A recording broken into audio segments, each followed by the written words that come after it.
Pernahkah kamu dicap pemalas, padahal di kepalamu kamu sedang berjuang mati-matian hanya untuk memulai satu tugas kecil?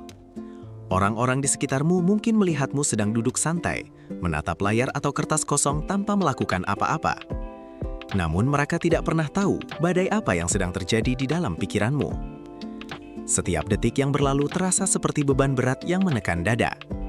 Kamu ingin bergerak, kamu tahu apa yang harus dilakukan, tetapi entah mengapa tubuh dan otakmu seolah menolak untuk bekerja sama. Inilah realitas sunyi yang dihadapi oleh jutaan orang dengan ADHD setiap harinya, sebuah perjuangan yang seringkali disalahartikan oleh dunia sebagai kemalasan.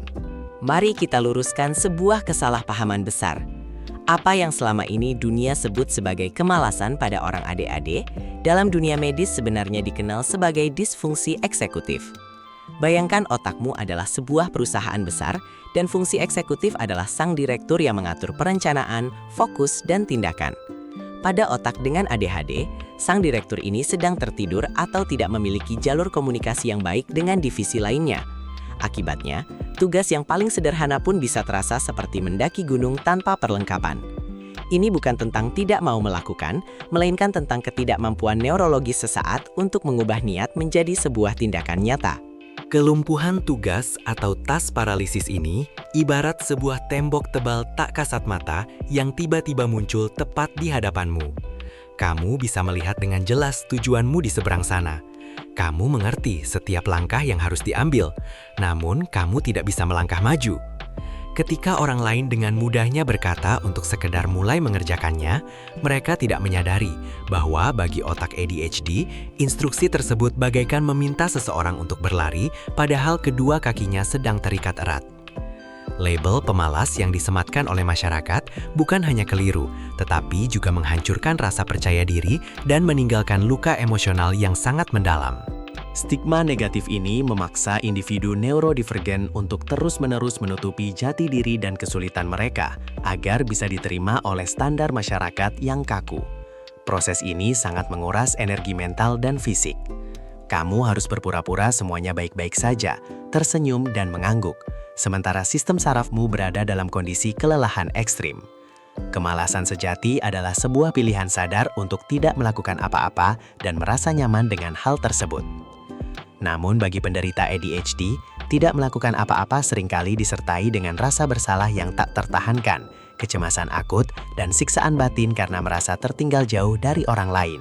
Dunia modern tempat kita hidup ini dibangun dan dirancang oleh serta untuk otak neurotipikal. Sistem sekolah formal kita, struktur jam kerja yang kaku, dan cara kita menilai produktivitas seorang manusia, semuanya didasarkan pada standar yang seringkali gagal memperhitungkan keberagaman cara kerja saraf manusia. Mengukur kesuksesan orang ADHD dengan metrik neurotipikal adalah sama tidak masuk akalnya dengan memaksa seekor ikan untuk memanjat pohon. Sudah saatnya kita berhenti memaksa individu neurovitrikan untuk mengubah wujud dan menyesuaikan diri dengan sistem yang usang, dan mulai memikirkan ulang esensi produktivitas yang sesungguhnya. Memahami dan menyediakan sistem yang ramah bagi neurodivergen bukanlah sebuah keistimewaan atau bentuk perlakuan manja, melainkan sebuah manifestasi nyata dari keadilan sosial. Ini tentang kelayakan menciptakan ruang di mana setiap orang memiliki pijakan dan kesempatan yang sama untuk berkembang. Ketika kita berhenti saling menghakimi dan mulai memodifikasi lingkungan kerja atau belajar menjadi jauh lebih inklusif dan fleksibel, kita tidak hanya sekedar menolong mereka yang hidup dengan ADHD. Lebih dari itu, kita sedang membuka gerbang bagi potensi kreativitas terpendam dan gelombang inovasi luar biasa besar yang selama ini terkurung oleh stigma negatif. Bagaimana kita bisa mulai merancang sistem yang lebih adil dan manusiawi ini? Semuanya bisa dimulai dari hal-hal kecil seperti memberikan ruang kebebasan dalam mengatur jadwal penyelesaian tugas, lebih menghargai kualitas hasil akhir dibandingkan sekadar mengikuti proses yang kaku, hingga menormalisasi komunikasi terbuka mengenai batas energi mental setiap individu. Bagi kamu yang hari ini masih hidup dengan ADHD, belajarlah perlahan untuk memaafkan dirimu sendiri. Kamu sama sekali tidak rusak, dan kamu jelas bukan seorang pemalas. Otakmu hanya memiliki sistem operasinya sendiri yang luar biasa unik dan menakjubkan jika diberikan wadah yang tepat. Perjalanan panjang dalam mengenali dan menerima identitas neurodivergen adalah sebuah proses penyembuhan luka masa lalu yang diakibatkan oleh pandangan masyarakat yang keliru.